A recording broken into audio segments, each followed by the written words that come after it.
श्रोता प्रेमियों, मैं राम सागर शास्त्री आप लोगों के समक्ष एक प्रसंग रखने जा रहा हूं। राम द्वारा लक्ष्मण से 7 दिनों के फलों का हिसाब। देखिए, मेघनाद को देवी ने वरदान दिया था कि जो 14 वर्षों के लिए नींद, नारी और भोजन का परित्याग कर देगा वही तुझे मारने में समर्थ होगा। कि 14 वर्ष न भोजन करई और नींद नारी दोनों परिहरई, और ताके साथ समर जब होई और तब नहीं तुम ही बचावई कोई। यह बात जब लक्ष्मण को मालूम हुई कि मेघनाद कोई मामूली योद्धा नहीं है, अष्टांग योगी होने के साथ साथ मेघनाद बलशाली और वरदानी भी है, उसका वध वही कर सकता है जो 14 वर्षों के लिए नींद, नारी और भोजन का परित्याग कर देगा। लक्ष्मण ने उसी दिन से प्रण कर दिया कि मैं 14 वर्षों तक न कुछ खाऊंगा और न सोऊंगा। उर्मिला भी अयोध्या में है कि लखन लाल तब यह प्रण ले और 14 वर्ष करऊं तप ये। उसी दिन से लक्ष्मण ने भोजन और निद्रा का परित्याग कर दिया।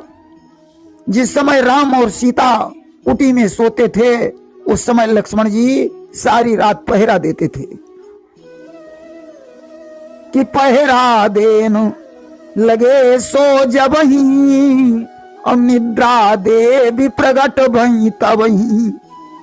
एक दिन लक्ष्मण जब पहरा दे रहे थे उसी समय निद्रा देवी प्रकट हो गई और लखी लक्ष्मण निज बाण सम्हारा और तब ही देविया वचन उचारा।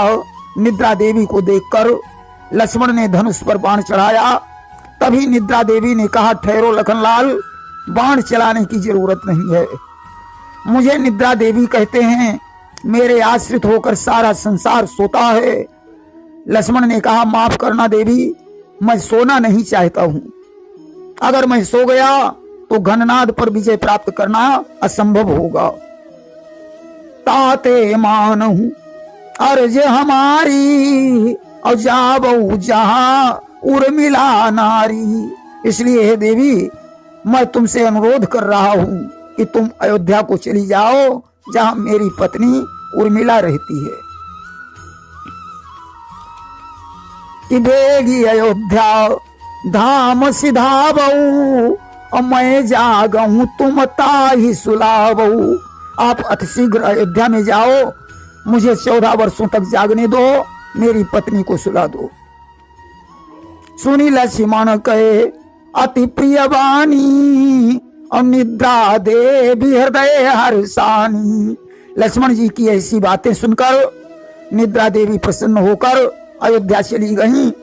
इधर लक्ष्मण जितने दिन जागते रहे उतने दिनों तक उर्मिला सोती रही।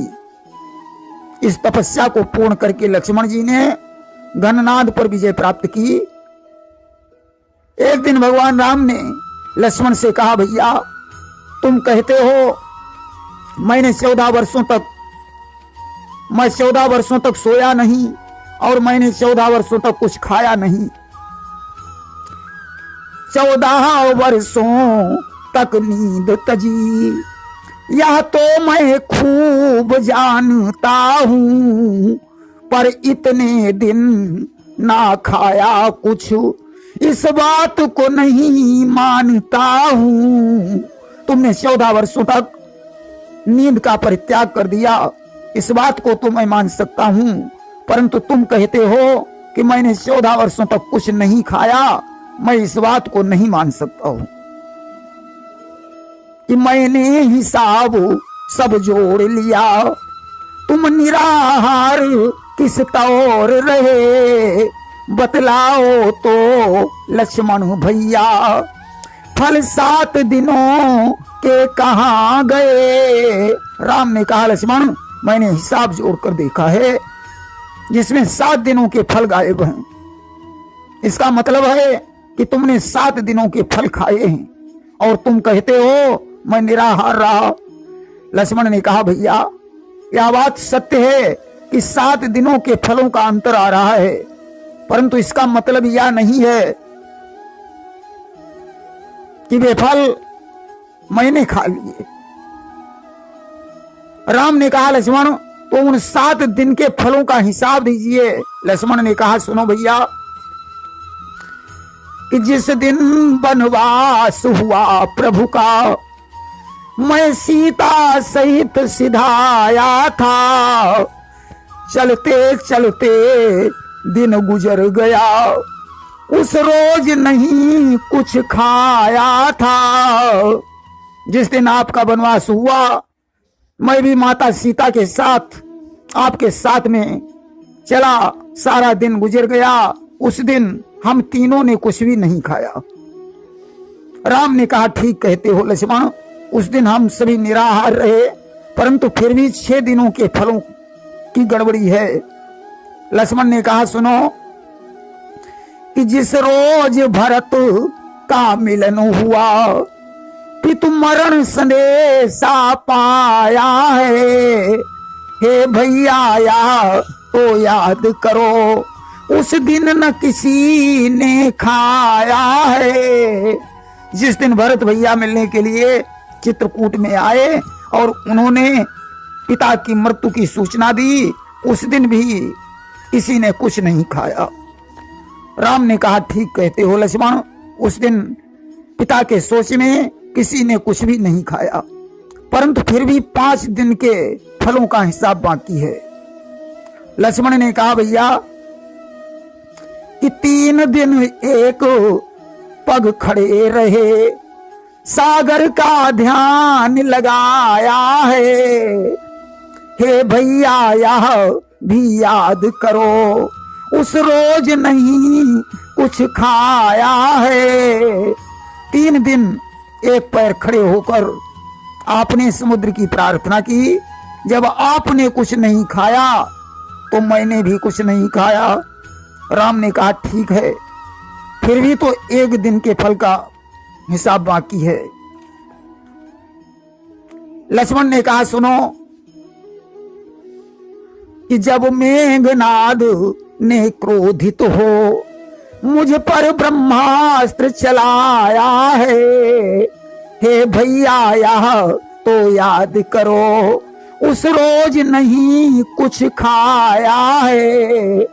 जिस दिन मेघनाद ने मेरे ऊपर ब्रह्मास्त्र का प्रहार किया और मैं मूर्छित हो गया, आपने भी दुखी होकर उस रोज भोजन नहीं किया। आज 7 दिनों का हिसाब सुनकर भगवान राम बड़े प्रसन्न हुए, लक्ष्मण को धन्यवाद दिया। राम ने कहा भैया तुमने छोटे बनकर मेरी बड़ी सेवा की, अगले जन्म में तुम बड़े बनोगे और मैं तुम्हारी सेवा करूंगा, तभी इस ऋण से मुक्त हो सकता हूं। द्वापर में लक्ष्मण बने बड़े भ्रात बलराम, राम स्वयं छोटे बने कहलाए घनश्याम। अगले जन्म में लक्ष्मण जी बलराम बने और राम उनके छोटे भाई कृष्ण बने और इस जन्म के ऋण से उर्ण हो गए। बोलिए वृंदावन बिहारी लाल की जय।